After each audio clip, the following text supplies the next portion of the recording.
这是什么神奇的动物？就算是荒野扛把子也不敢嘎嘣脆。随即又把目光转向一种名为叶耳鼠的蘑菇，黄伞伞黑杆杆，吃完立马躺板板。机智被看了一眼，头也不回的走了。在野外虽然不能乱吃蘑菇，但要是遇见这种兰花，倒是可以摘下来充饥。还有这种长得像猴尾巴的蕨叶，只需经过高温烹煮便是难得的美味。贝子赶紧将其摘下打包带走。另一边，埃勒德正在苦苦寻找水源，翻越2座山头后，让他发现了一种奇特的果子。为了不被渴死，决定冒险浅尝一口。入口嘎嘣脆，水分充足，有点黄瓜味。确定果子无毒后，德子直接敞开肚皮哼唧起来，补充了一些能量，加快脚步继续前进。2个小时后，来到一处低洼的地势。一般情况下，雨季过后，这里的植物多半会存储一点水分，于是对着附近的水藤疯狂输出，顺带再吼2嗓子给自己打气。结果中间干巴巴的，不见一点水分，无奈之下只好继续往前走。缺少水分的补充，内心很崩溃，甚至都做好了回家的打算。没想到老天眷顾，居然让他发现了一个浑浊的小水坑，喝脏水很容易当场串稀，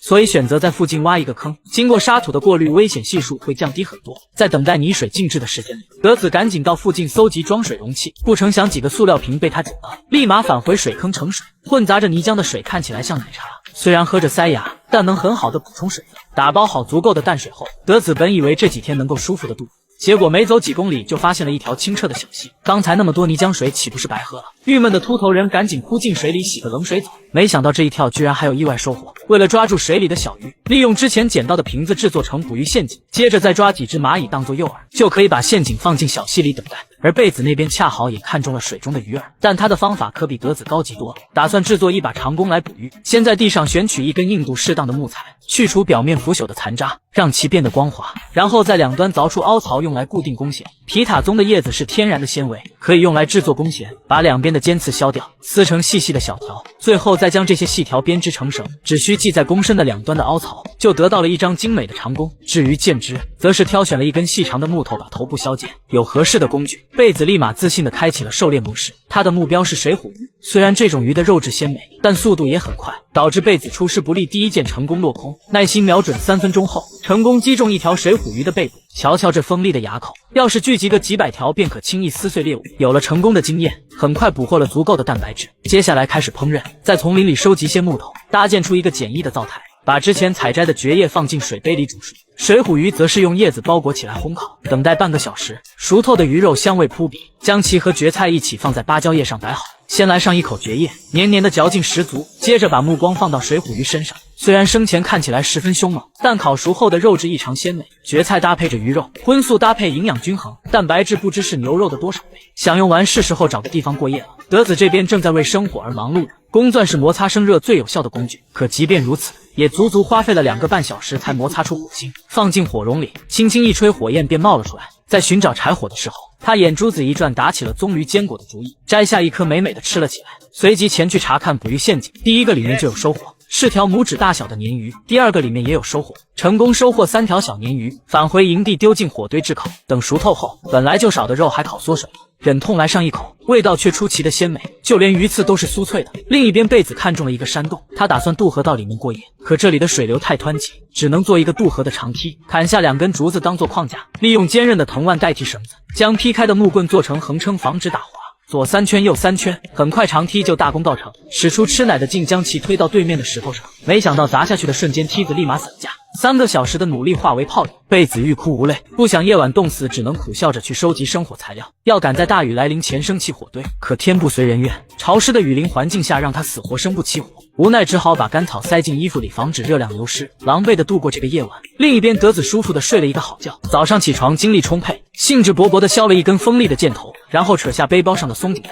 制作了一个捕鱼弹弓，来到溪流激动地进行实操，潜入水底观察鱼儿的位置。结果第1箭完美落空，第2、第3箭又是空军，直到第4次出击才斩获1条小鱼。之后埃勒德越来越熟练，不到半个小时成功拿下第2条。这点蛋白质还不够他塞牙缝的，又跑到河岸对着香蕉树重拳出击，最终成功收获一大串香蕉。鱼肉切成块，香蕉切成片，毫无疑问他要烹饪一道荒野盛宴。等待片刻，碳水和蛋白质的完美组合让德子吃得十分满足。打野数十载，头一次看到这么大的鳄鱼头骨，像这种体积的鳄鱼咬合力堪比一辆大卡车，只要被咬住指定缺胳膊少腿，所以为了安全着想，贝子必须做一艘木筏渡河，把附近的木材全部搜集起来，平铺在地上拼成简单的框架，然后又找来柳树枝代替绳子，将其紧紧捆扎在一起，最后只需铺上树皮便得到了一艘贝尔碧城号。出发前，他还谨慎地往水里丢了几根木头，试探水下是否有鳄鱼埋伏。确认安全后，把木筏拖进水中，扬帆起航。就在贝子和鳄鱼斗智斗勇的时候，德子早早的就过上了养老生活，随手拿起三叶草浅尝一口，旁边的醋浆草味道也不错，直接素菜自助餐吃到7分饱，这才恋恋不舍地返回营地。但走了没几里路，胃里的东西就消化的差不多了，挨饿得将目光投向溪流中，水下正有条鳟鱼晒太阳。现成的蛋白质哪有放过的道理？二话不说下水打捞。不成想这些小家伙太激烈，好几次手刚刚碰到就迅速的溜走了，忙活了3个小时，连根鱼毛都没捞上来。论捕鱼这一块，还是机智贝有2把刷子。漂流的路上捡到一根浑身长满刺的树枝，取下一节尖刺当做鱼钩，接着在上面绑上伞绳，3下5除2加工出一套简易的钓鱼工具。发现树上有片蜘蛛网，立马跑过去收编小蜘蛛做诱饵。现在万事俱备，只欠东风。把木筏划到一片开阔的水域后，开始了垂钓模式。可在抛出鱼钩的那一刻，突然发觉大事不妙，周围居然有几条鳄鱼大佬在晒太阳。贝子紧张的一只眼睛盯着鱼钩，另一只眼睛放哨。没等几分钟，一条大鱼上钩，但是鳄鱼好像不太给面子，竟然一口咬住截了活。贝子还尝试着和对方抢食，奈何鳄鱼力气太大惜败，潇洒的带着大鱼跑路。而德子抓鱼计划落空后，决定继续回去吃野草自助餐。不料路上看到一具迷路的骸骨，他猜想附近可能会有美洲狮出没，得要抓紧时间收集可用的材料。肩胛骨可以当做铲子用，鹿角可以用来防身，腿骨上残留着不少肌腱，只需加工一下就能编制成鱼线，通通打包带回营地。自助餐没能吃到，全鱼宴也没有。悲惨德子只好对可怜的小蝌蚪下黑手，他一口气抓了30只放在肩胛骨上，不加任何调料上火炙烤，等待1个小时，肥嘟嘟的蝌蚪明显烤缩水了，迫不及待地尝上一口，除了嘎嘣脆没有任何味道。可随着吃的越来越多，德子感觉出了不对劲，回过味来就像是往嘴里塞了一坨奥利给，十分上头。但考虑到蛋白质是牛肉的10倍，还是硬着头皮炫完。为了以后不再吃这种东西，他把捡到的腿骨放进水中泡软，然后取下上面的肌腱部分，将其捶打7/749下后，分成细丝编制在一起，这便得到了一条完美的鱼线。接着又用10片割下一根荆棘刺当做鱼钩，和鱼线组合就是一套钓鱼工具。从附近找了几个蚂蚁卵做诱饵，然后迈着自信的步伐出发钓鱼。可能是水太浅加上气温下降，结果忙活到傍晚一无所获，直接给咱开朗大男孩整自闭了。隔壁的贝子成功穿越鳄鱼水域后，在丛林里发现了当地土著的秘密，他们坚信只要把想要的猎物画到岩石上，下次来打猎时猎物就会增多。贝子虽然不信，但他知道一般遇到这种演化，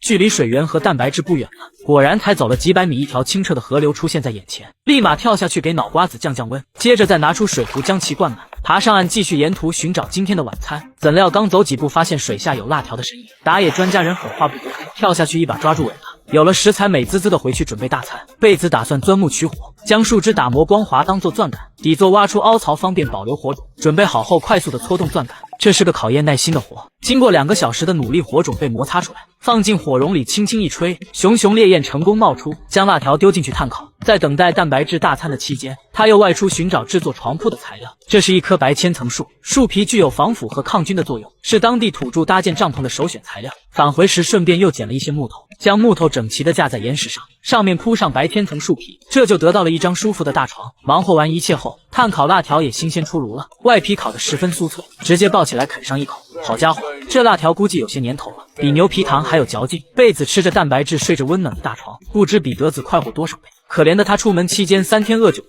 并且这里的天气越来越冷，出门又没带保暖衣物，再不搞点蛋白质真挨不下去了。烤了一会火，让身体暖起来后，决定做一个捕鱼陷阱，用石头当做切割工具，在2根木棍上各雕刻出一个凹槽，可以轻松的卡在一起。用树枝做弹簧装置，把第1根木棍固定在水中，第2根木棍则是系上诱饵，并固定在弹簧装置上。一旦有鱼儿上钩，2根木棍就会受到拉扯分开，同时弯曲的树枝也会带着鱼线弹起。布置好复杂的陷阱，德子赶紧跑回营地取暖，休息一晚，早早的起床，来到河边，惊喜的发现陷阱抓到了一条小鱼。但这手指大小的个头根本不够塞牙缝的，他决定主动出击，徒手抓鱼。现在天气冷，鱼儿的速度也变得缓慢，随着身体微微一颤，成功抓获一条小鳟鱼，不自觉地发出给，为了让鱼肉保持新鲜，还特地围了一个水池，把鱼货保存在里面，便可继续抓鱼。有了成功的经验，徒手抓鱼的效率越来越高，甚至还让他捡漏了一条1斤重的大鱼，乐得德子合不拢嘴。本想着先把大鱼放进水池里养着，再抓2条小的就收手，哪曾想这条鱼那么机灵，刚进去就立马钻缝溜了。见此场景，德子差点当场崩溃，到嘴的鸭子就这么废了。愤愤不平的准备对大鱼2次出手，可大鱼完全不把他放在眼里，躲来躲去就像是在耍猴。德子一气之下直接把岸边的草全拔了，最后把溪流搅得翻天覆地，都没找到大鱼的身影。无奈之下，他只好放弃捕捉大鱼，带着4条小鱼返回营地，放在炭火上简单烘烤。等待的期间，又摘了一些野果和醋浆草，等鱼肉烤熟后摆在一起开始享用。鳟鱼又香又嫩，好吃的根本停不下来，配上满含维 C 的野果和醋浆草，终于让德子吃上了梦寐以求的豪华大餐。